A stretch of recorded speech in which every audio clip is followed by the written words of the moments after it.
पाडव्याच्या आणि चैत्र नवरात्रीच्या सर्वांना हार्दिक शुभेच्छा।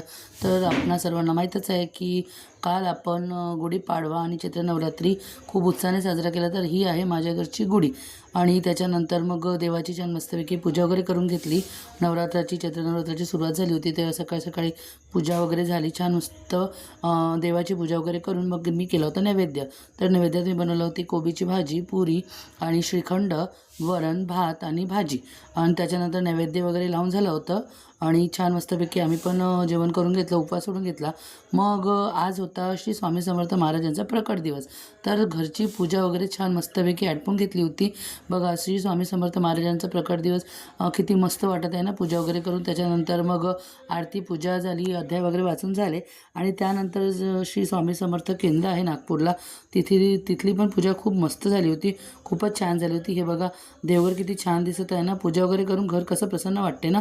मग हे केंद्रातली जी मूर्ती आहे त्याचा छानपैकी अभिषेक वगैरे करून झाला होता।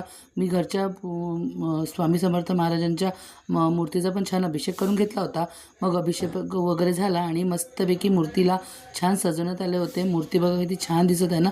स्वामींची मूर्ती बघून कोणाकोणाला असं वाटत आहे की कमेंटमध्ये श्री स्वामी समर्थ लिहायला पाहिजे, त्यांनी नक्की लिहा।